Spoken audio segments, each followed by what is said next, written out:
Need space in Cabo with my boss. Don't wait up. That was the whole message. No greeting, no punctuation, not even a question mark, pretending to be polite. I was stirring my coffee when it came through. Just regular drip, black, nothing fancy. Serena always made a production out of it. Milk, steamed oat, not dairy. Vanilla syrup, frothy cinnamon swirls like she was auditioning for some influencer gig at Starbucks. I always thought it was silly. Now I understood it was practice for a life I wasn't meant to be in. I didn't reply, didn't grip the phone, didn't mutter, "What the hell?" like some confused sitcom husband. I just sipped my coffee and nodded. She'd finally sent the one message I'd prepped for but hoped wouldn't come. Then I got up, not in a hurry, not like a man chasing anything. I walked to the bedroom, pulled open the top drawer of my nightstand, where behind an old pack of cough drops and a flashlight with dead batteries, there was a red folder, slim soft leather, zipped on 3 sides. I'd labeled it in marker years ago on a night when she was working late. The handwriting was mine, but the name on it might as well have been hers. If she leaves. I unzipped it and opened the first page. A checklist, black ink, bullet points, precise like the buildings I used to draw before clients started asking for open concept everything and ruining good bones. Call David, trust lawyer. Contact Elaine, realtor. Check mutual funds. Remember the Vanguard ones she never tracks? Book flight. Email Maya. Leave nothing behind except what she chose to ignore. I checked the first one, then the second. There was no music, no movie score, just the soft creak of the floorboards. Same ones I installed myself in 1994, the year we moved in before her yoga studio days and executive retreats, back when she still wore her hair in a ponytail and snorted when she laughed. She didn't even bother to call. That was the part that almost got me, not the affair. I'd suspected something for months, but the casual delivery. Like she was informing me the recycling would be delayed. You don't text that kind of thing unless you've convinced yourself the person receiving it is already emotionally gone. I guess she thought I'd be devastated or clinging or pathetic. She didn't realize I'd left her emotionally 2 years ago. I just hadn't moved my body yet. And if you're still listening, I'll ask you for one small thing. Hit that subscribe. 98% of you won't, I get it. But it keeps this going, and you'll want to see where this ends, because this wasn't rage. This was the last draft of a blueprint I drew quietly in the background of our marriage. On the back of canceled vacation brochures behind fake smiles at company dinners during the 4th networking event she took without her wedding ring. She used to joke that I was too calm to ever cheat. She was right. I was calm, just not stupid. The red folder went into my briefcase. I changed into jeans and a windbreaker. Looked at the mirror for once. I didn't hate what I saw. 63. Silver hair, a little arthritis, sure, but still all there. Still the guy who built 3 custom homes before turning 30. Still the man who didn't need to yell to win. In the kitchen, her framed photo still sat on the counter. Us at Lake Arrowhead. She had sunglasses on and her hand on my chest like she owned it. I turned the frame around. Just that. Didn't smash it. Didn't throw it. Let her deal with silence. It rattles the guilty more than any scream ever could. By 10 a.m. I had David on the phone. By noon, Elaine had the listing paperwork ready. The house already in my name in a trust one created when we refinanced during CO because Serena thought paperwork was boring and male. I always handled the boring things. She handled tequila shots and sunset selfies with her mentor. At 2:13 p.m., I received another message, a boomerang video of her laughing in a pool, drink in hand, legs around her boss's waist. Captioned, "Stress detox, palm tree, kiss mark." I watched it twice, not because it hurt, but because it confirmed everything. I smiled and checked off item number 4. Elaine blinked twice when I told her, "You sure, Frank? You're really selling this house?" Her heels clicked against the hardwood as she stepped into the living room, sunlight cutting across the sofa. Tarina insisted on importing from Italy. The same sofa she once told me was timeless and marital. I stared at it now like a museum artifact from a life that never quite matched the brochure. "Not just selling," I said. "I want it gone fast. No open houses, no drama. If they've got a good offer, take it. Trust owns the deed. I just need signatures on paper." She looked at me again, closer this time. Elaine knew Serena. They'd done Pilates together before Serena decided that stretching with the suburban undead wasn't her thing. They used to chat at neighborhood mixers. She had to be wondering why the guy with the quiet wife and the mortgage paid off was suddenly ready to torch the dream. But she didn't ask. She was smart. "Cash buyers only," she said. "No financing. I'll call 2 people tonight." By 7 p.m. she'd already sent me photos from a walkthrough with a young tech couple looking for coastal legacy vibes. They were matching Patagonia and spoken words like potential equity. I told her to go with them if they hit the number. Meanwhile, I logged into the joint brokerage account, one of the dull ones Serena never bothered with, not the flashy one tied to her Apple stock and feminist ETFs. This was the dinosaur account. Mutual funds, safe, slow. She'd forgotten it existed, but I hadn't. I transferred $243,000 into a separate account I opened 2 years ago under the trust's name. It triggered no alerts, no calls, because she never bothered setting those up. Security, like loyalty, was something she assumed just existed. Back on Instagram, Serena posted a boomerang of a lime wedge being dropped into a tequila shot. Caption: "Monday meetings, but make it sexy, hot pepper briefcase." Another shot of her and her boss Gavin shirtless in a cabana. His hand was too close to her thigh. Number sign, work-life balance. She never blocked me. Never even changed her privacy settings. Arrogance or carelessness didn't matter. She handed me a blueprint and I had the tools. The funniest part, the background of the photo, not them, but the bracelet. A little green and gold thing I bought her in Prague years ago. She said it reminded her of spring. She wore it now as if nothing about that gift had meaning. I remembered what she said back then, half drunk on mulled wine in the old town square. "If I ever betray you, take everything but this." So I made a note to leave it in the envelope. Let her keep the symbol of her own damn irony. By Friday morning, Elaine called. "Frank, they offered full cash, no inspection. They want to close within the week." "Accepted," I said. "Draft the papers. Where should I send them?" "Not here. My lawyer's office. He'll sign." There was a pause, then her voice softened. "She doesn't know yet, does she?" "She's in Cabo," I said, "with her boss." Another pause. Ah. And that was it. Elaine was too classy to say more. I sat back on the porch with a bourbon in hand. Same chair Serena once claimed looked too grandpa. The salt breeze blew through the pines, and for the first time in years I listened to it. Really listened. She was out there filming her second adolescence. I was here, dismantling the theater she thought would be waiting for her curtain call. Step by step, board by board, room by room. And I wasn't even angry, just busy.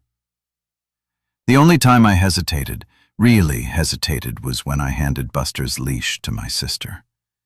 He looked at me like he always did, that slow blink of trust, dogs save for the people who never forget dinner time or miss a walk.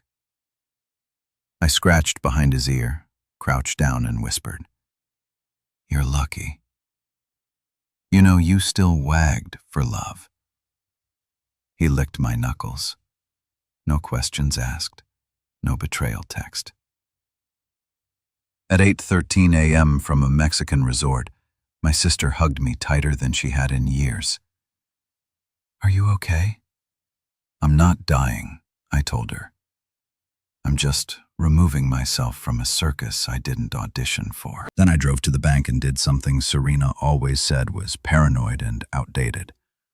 I walked inside in person, sat down with a real human, and closed every account with my name on it except one. That one I left alone. It was hers, technically, but I'd been listed once briefly during our refinance, enough to give me digital access. I left exactly $217 in there, just enough to see her swipe for an overpriced bottle of wine and get declined halfway through. Credit cards can held accept hers and hers. I called the issuer and lowered the limit, just below what her average Cabo dinner costs. She'd find out soon enough, preferably while sitting across from Mr. Gavin the Grope in some open-air seafood lounge.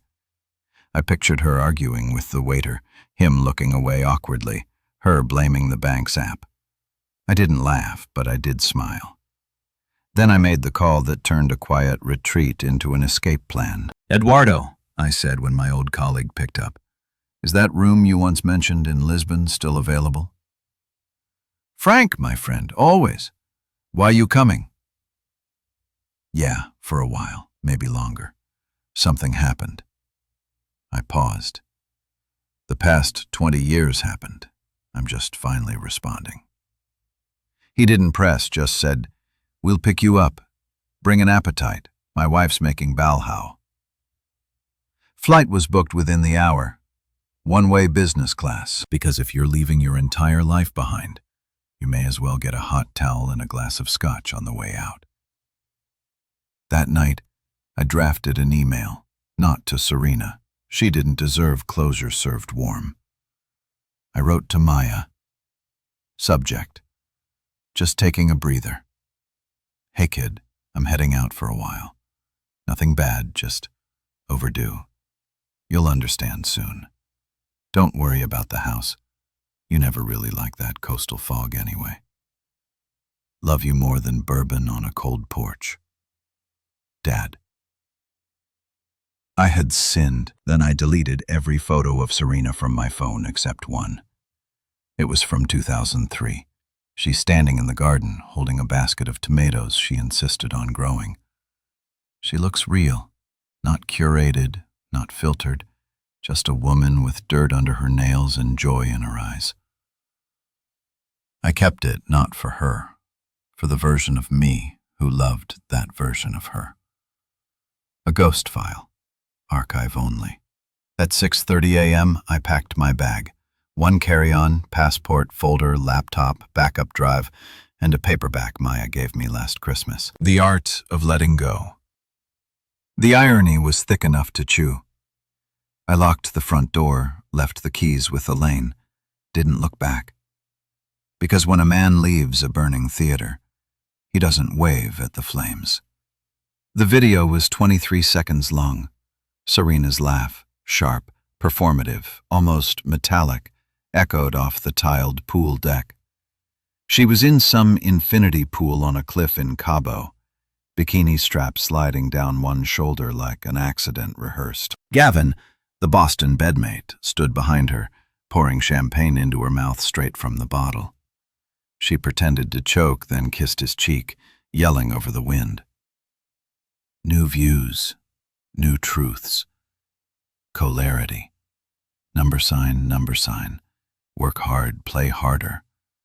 Number, just us two. She didn't realize the sound in the background caught everything. Gavin's voice saying, "Your husband's probably dead asleep in his old man robe." I wasn't asleep. I was on a red-eye over the Atlantic, watching that video on repeat somewhere over Iceland. Noise-canceling headphones, bourbon in one hand, my attorney's auto-reply confirming receipt of the material in my inbox. I didn't send it to David. I simply forwarded the post.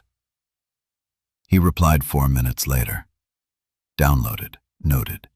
I assume we're proceeding. I wrote back.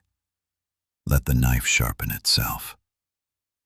When I landed in Lisbon, I felt no need to check if she'd posted more.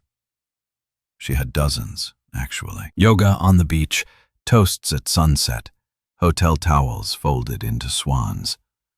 Gavin, shirtless again, always within arm's reach, always grinning like a man too proud to know he's just been handed his own leash. But that wasn't why I smiled as I sipped espresso on the edge of the Tees River. Number. I smiled because the longer she filmed her fantasy, the deeper she walked into a record I didn't need to manipulate. Just save. I had no interest in confrontation. No screaming matches. No hotel room accusations. Those are for men still hoping the story can be rewritten. I was in editing mode now. Across from me, Eduardo passed me a pastilles natada and asked, "You ready to see the apartment?" I nodded. "As long as it doesn't overlook drama," he laughed. "It overlooks a convent. Nothing dramatic about nuns. Perfect." Back in the States, Elaine had already forwarded me signed documents. The young tech couple submitted proof of funds and requested a fast close. 1 week, cash wired, the title transfer already in motion. I responded with a single line: accept and expedite.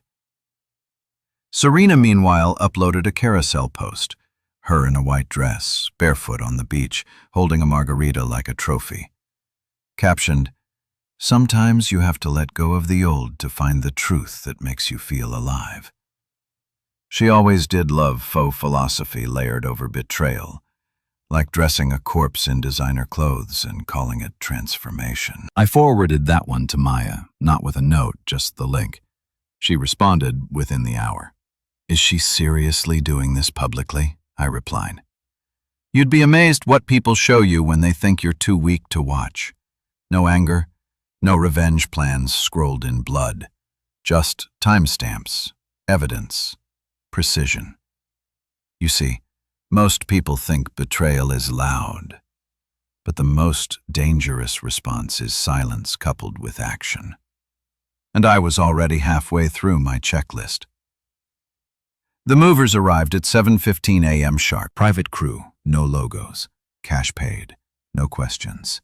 "Just these?" the foreman asked, nodding at the living room full of curated chaos. Serena's world and color-coded piles, her velvet chaise, the rack of cashmere sweaters, a ridiculous collection of shoes lined up like they were waiting for an audition, and the framed photo she insisted we hang over the fireplace every Christmas. Carefully staged shots where she tilted her head to hide the side she said was too corporate. I handed the guy a sticky note. "Everything marked in red tags. Leave the master closet items. Those are mine. Everything else, front lawn." He gave a low whistle. She knows she's finding out in stages. By 9 a.m., the driveway looked like an upscale garage sale hosted by a ghost. Luggage, shoeboxes, spa kits. One small safe she used for private items, which I never opened, but always found amusingly insecure. Everything placed neatly, not dumped because disorder screams hurt. Precision whispers decision. I stood at the window sipping tea as they wheeled out her last trunk, monogrammed. Of course, she had a thing for initials on everything, towels, bags, even one of the cheese boards. The neighbor across the street, Glenn, leaned over his fence. Frank, is Serena redecorating or?" "No, Glenn," I said. "She's relocating." He stared, then nodded slowly. "Well, damn." At 10:17 a.m. I got the first ping. WhatsApp, not text. Serena preferred the encryption when she wanted to hide things and pretend she was just protecting client confidentiality. "Serena, Frank, Glenn just sent me a picture of the yard. What the hell is going on?" Me. "You left some things. I returned them." She didn't respond. I pictured her squinting at her phone. Poolside, Gavin snoring beside her, the morning heat rising off Cabo. She'd assume I was bluffing, a scare tactic, a guilt play. But she underestimated the clarity that comes after a clean cut. At 10:34 a.m., Glenn texted her a second photo. This one of her standing lamp and a painting of Tuscanini she bought at a charity auction and never shut up about, now leaning against a shrub. This time she replied faster. "Serena, you can't just put my stuff on the lawn like I'm some kicked-out college student." Me didn't. I arranged for it. And that was the truth. Nothing in those piles was tossed. No shattered frames, no slashed clothing, no theatrics. Just neat, clear boundaries. One side of the street now contained everything that belonged to a woman who thought she could burn the house down and still get the keys. I left a single note inside one of the bags, tucked into her Pilates tote. It read, "You said you needed space. I've given you square footage." By noon, she started calling. I didn't answer because I was having lunch in Alima, laughing with Eduardo about the time we built a rooftop garden for a couple who ended up hating each other before the soil even settled. She was still trying to decide if this was war. She hadn't realized yet this wasn't revenge. It was removal. The first decline happened at checkout. Serena had just slipped on oversized sunglasses, designer, white-rimmed, obnoxiously large, and strutted to the desk like a woman who hadn't uploaded half her vacation and thirst trap fragments. "Room 704, she said, adjusting her bikini strap like it was a necklace of pearls. "Checking out. My car is waiting." The receptionist, a young man with polite exhaustion in his voice, smiled. "Of course, Miss Powell. One moment." Tap, tap, swipe. A pause. He smiled again, tighter now. "Sorry, that card didn't go through. Do you have another?" Serena scoffed and reached into her woven clutch, the one she bought into Loom during her creative realignment phase. Out came card number 2, gold. She handed it over like a challenge. Tap, swipe, declined. She leaned in. "Try it again." He did. Still nothing. Now the smile on his face was that of a man who knew the protocol but hated the scene. "Do you have another method of payment?" Her throat clicked. "Check under my husband's name. He handles the travel points. I'm afraid this room is under your card, ma'am." She stepped back, pulled out her phone, opened her banking app, and saw nothing. Literally zero in her checking, savings, closed. The shared brokerage vanished. Panic, when it hits someone entitled, is always loud. Not sobbing loud, offended loud. Serena wasn't scared of being broke. She was horrified at the implication that someone had the audacity to outmaneuver her. She stormed to the lobby couch, furiously tapping a number she hadn't used in a week. Voicemail again. Voicemail.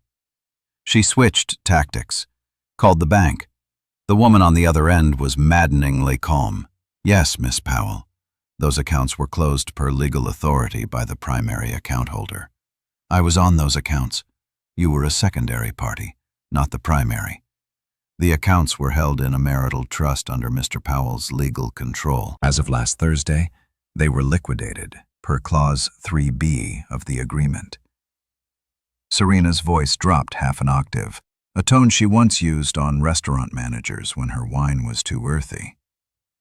"You don't understand. This is a mistake. My husband is..."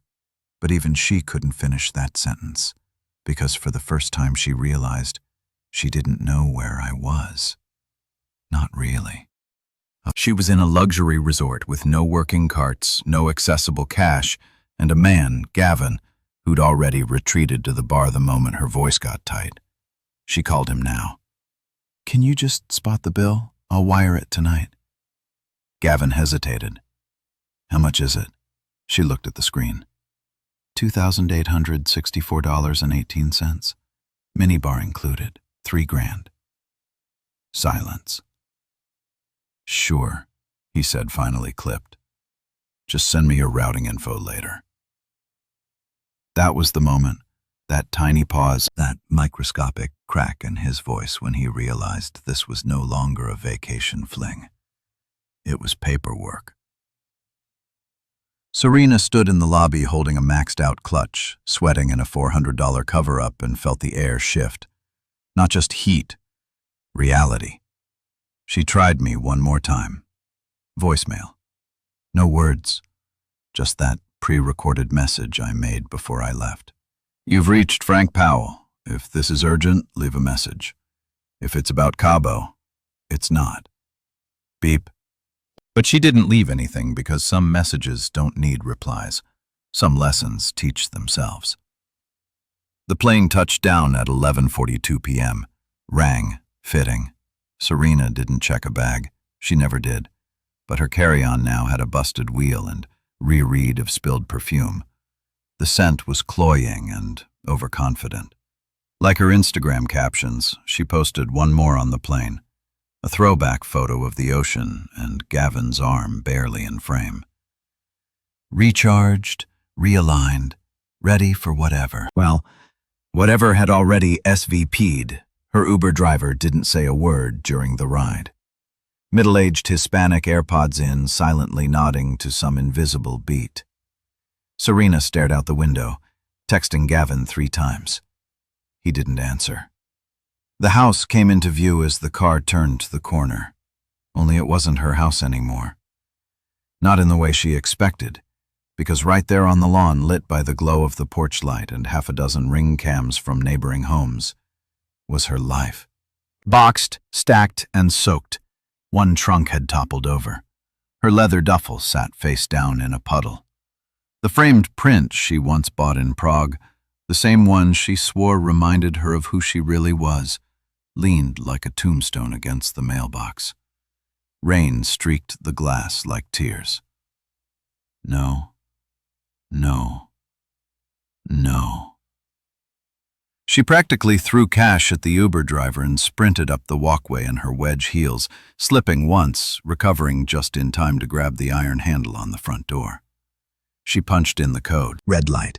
Beep again. Red beep. She pounded harder. "Frank! Frank!" No answer. She reached for her phone, called again, straight to voicemail. That same calm voice. "You've reached Frank Powell. If this is urgent, leave a message. If it's about Cabo, it's not." She banged both fists on the door now, furious, hair soaked, eyeliner running, fury rising from her like steam. The porch light flicked off, and across the street a porch light flicked on. It was Glenn, the neighbor who always wore cargo shorts no matter the season.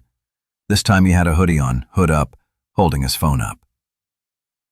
"Filming evening, Serena," he said, voice too chipper for midnight. "Smile for TikTok. The internet loves karma." "You're filming me," she screamed. Glenn shrugged.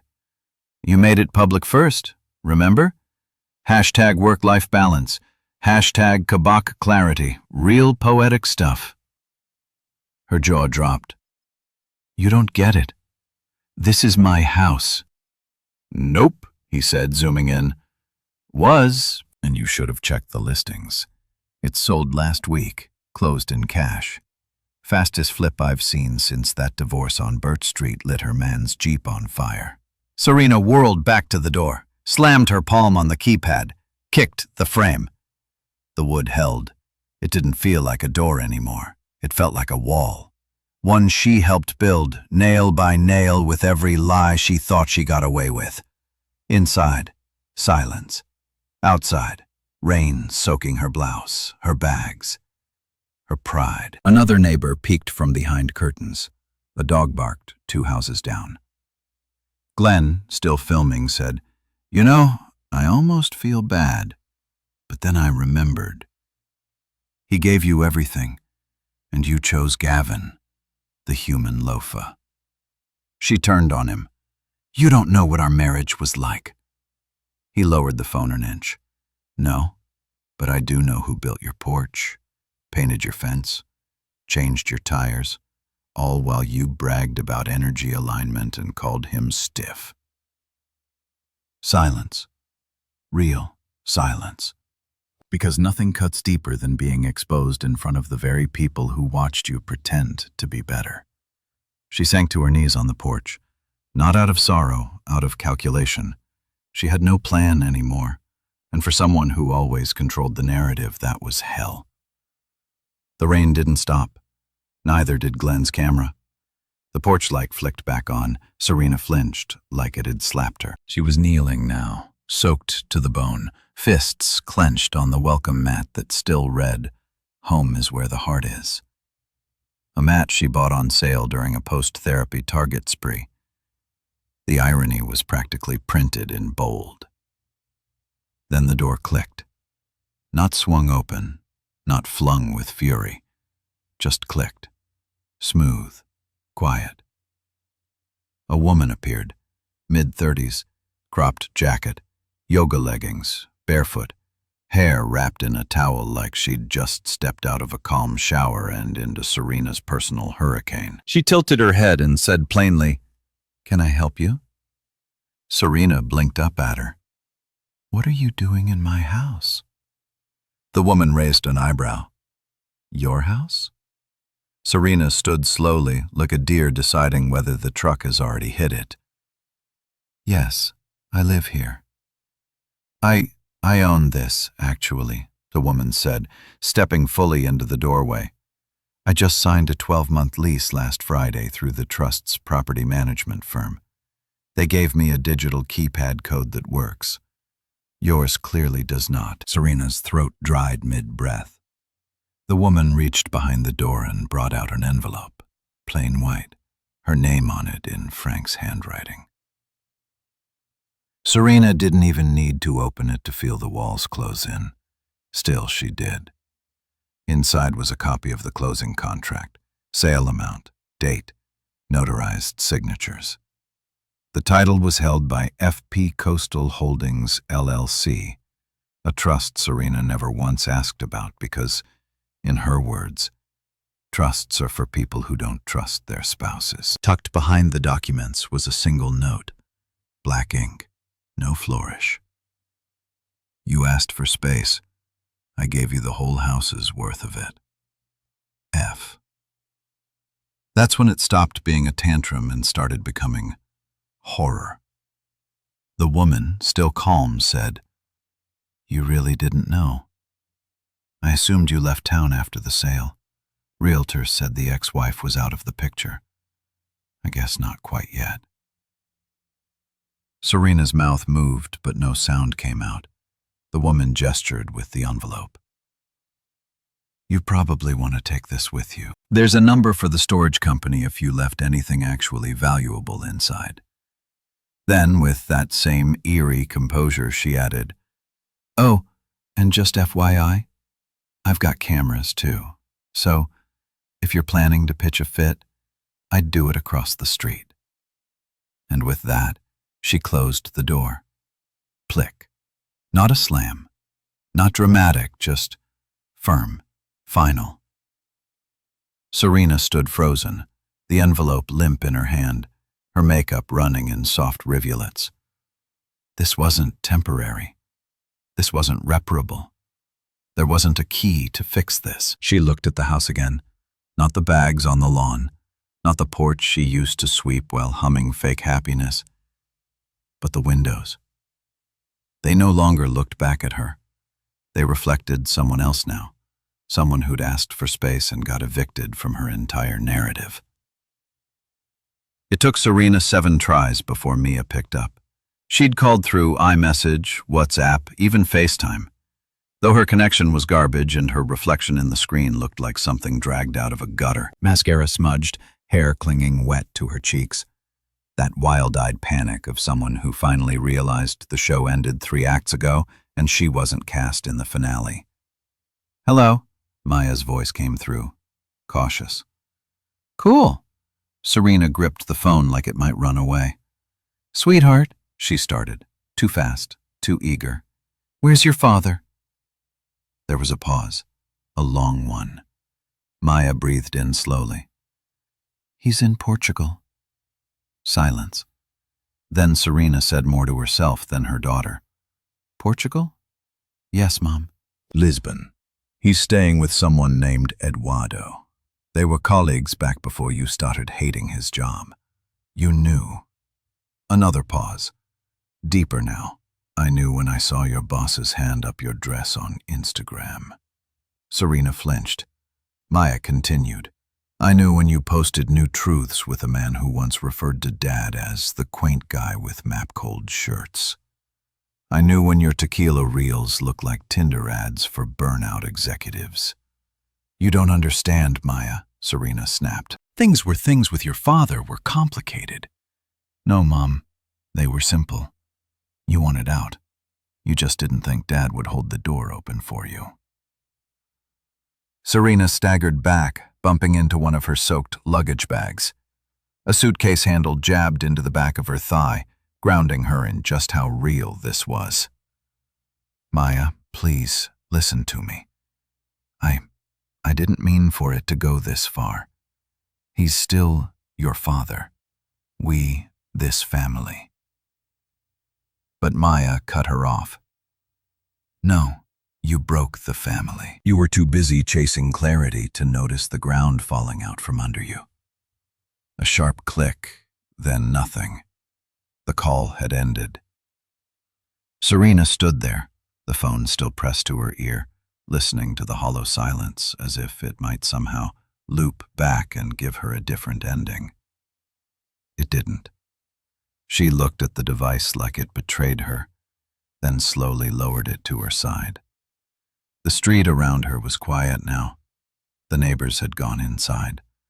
Glenn's porch light was off. Even the woman in the house, her former house, had probably curled up with tea and a book and zero regrets.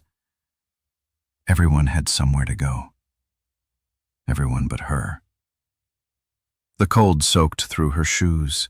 Her knees shook. The rain had become a drizzle, but the air felt heavier now.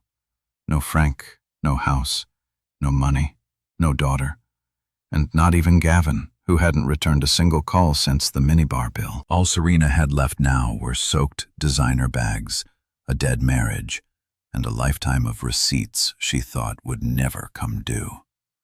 They had, and not one came with a refund. 3 days later, the letter arrived certified, hand-delivered by a crier wearing a rain jacket and that neutral, slightly apologetic expression people wear when they know they're delivering something heavy, if not in weight, then in meaning. "Are you Serena Powell?" he asked.